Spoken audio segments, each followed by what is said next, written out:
G'day and welcome to episode 117 of the Guy Who Sews podcast. My name is Sean and this is my weekly update where I share my quilting adventures. I'd like to welcome both new and returning viewers, but if you are new, I'd love it if you take just a few moments to say hi in the comments so we all know we have a new friend. Come see what I've been working on, what I've completed, and all the other fun and exciting news. But let's go ahead and get started with our works in progress. I got a decent amount of stuff done this week. I'm really pleased to be able to show you a few different projects. The first one is the produce section by Elizabeth Hartman. You've seen me work on these a few times before. You've seen this block and a couple of others. And this time I did the peach because that was the next on the list. And the nice thing about this, it was like 10 pieces. It took me maybe half an hour, 45 minutes to cut, sew together and everything else. And this is how it turned out. I think it turned out really well. I think the hardest part for me was finding the right oranges, peachy type colors to make this work. But I think this one, it worked out quite nicely. Next up, you may have seen me work on my City Avenues, which is a pattern that I'm kind of just making up as I go along on my live yesterday. And this is what I got done. I got one of these strips done, which you would have seen me put together yesterday if you watched the live. And I also got one of the border ones as well. So I think this is turning out really, really, really nicely. And so we got that. We'll hopefully see some more updates on that soon because that got neglected for a while. So thank you to whoever suggested that I need to continue working on that.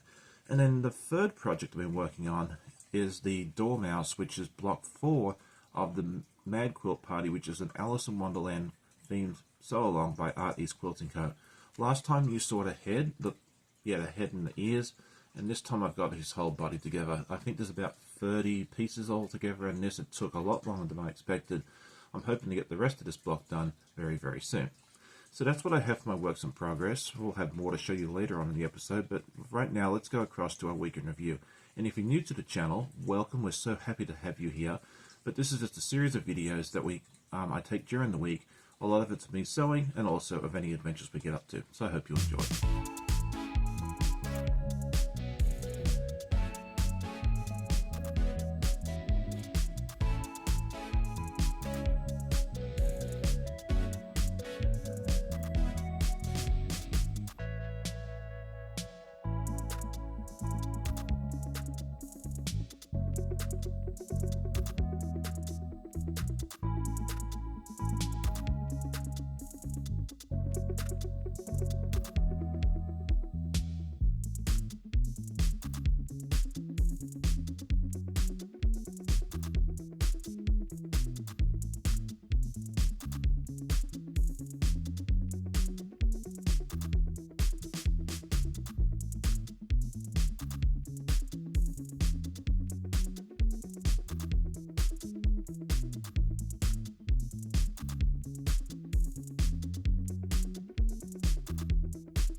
Last week I asked everybody what their quilting tip was, and I loved reading all the responses. A lot of you said 1/4 inch seams, practice, practice, practice, and that sort of thing there. All wonderful, wonderful tips, and thank you so much for sharing that with me. I enjoyed reading each and every one, and I learned a couple of things as well.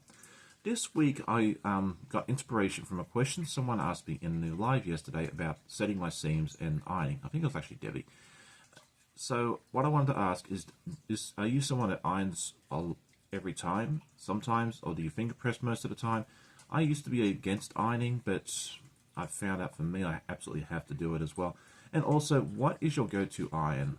I'm kind of in the mindset of maybe getting a backup iron, and I'd like to know which one that you guys think would be really, really good. So the goals for this week, I'm going to make it really easy and fairly broad. I'd like to get more days in the sewing room. This past week was fairly crazy at work, and I only got into the sewing room a couple of times because there were some days I came home and I was absolutely exhausted and just did not have the mental capacity to sew, and I'm hoping this week I get more days in the sewing room so I get more done. Let me know what your goals are for this week. So now it is time for our news and events, and first up, today is Easter Sunday, so happy Easter to everybody. I hope you all have a great day. We have some fun stuff planned for the boys, a traditional American Easter meal, and we may even have an Easter egg hunt. Maybe you'll see some footage on that next week. Anyway, so what have we had going on this past week?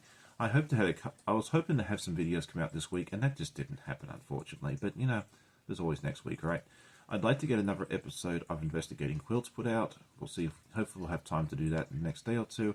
I'd also like to actually release the next video in the Battle of the Fabrics. It was supposed to go out Friday. Unfortunately, that didn't happen. Hopefully we'll get that video out to you guys tomorrow morning. Yesterday, I had my live with Debbie from In Quilt Effect. She was an absolute hoot. I loved hanging out with her, and the time went so quickly. If you haven't seen that video, you need to go check it out. So it was a lot of fun, and I hope to have Debbie back on the channel really soon. This coming week, I'm going to have another new guest. You may have seen her last year on the Quilt Trunk Show. It is Amber Marriott from So Majestic. She's another ambassador for Cotton Cuts, and I'm really excited to be able to sit down and hang out with her for a little while. Clue 9 of the Carnival Puzzle Mystery Quilt by Cotton Cuts came out this last Friday, and they let us all know that the current one, the Tree of Life, the sign-ups for that finished this Friday. So if you've been on the fence and you want to jump on board, your time is running out. So definitely head over to Cotton Cuts and check out the different colorways they have left. There's still quite a few good ones there as well if you're interested in joining. Each year for the last few years, Stacey Lee Creative, who is a wonderful YouTube creator, go check her channel out if you haven't already. It's a lot of fun. I really enjoy it myself. Hosts a quilt drive where she collects quilts for foster children. I think this is a wonderful organization to support. And I have my quilt top that I just need to go ahead and get some backing for real quick and quilts. It's all beautiful batiks, and I think it's going to turn out really nice and make someone's life really happy once they receive this. So more details for that are over at her website, Stacey-Lee Creative, I think it is. But I'll put the link in the description as well, so that way you guys can head over and check everything out. She's looking for, you know, small kids, which is 30 by 40, and also 50 by 50. But again, go over to her website, check out different, you know, the requirements and that sort of thing there. There is some flexibility and that sort of thing there as well. But yeah, if you want to join in, please do so. I think you get to make it in April and you send it off in May, and there's some really cool prizes that they have on offer each year as well, which is a nice little incentive. Let me know if you're going to join in on that with me as well. This is the one that I'm going to send in, and I'm really looking forward to finishing off and mailing it up to her soon. But that concludes today's episode. I hope you enjoyed it, and if you did, definitely hit the like button. Tell a friend, and I always love hearing comments from my viewers. Hope you all have a great day. Happy sewing, and we'll see you real soon.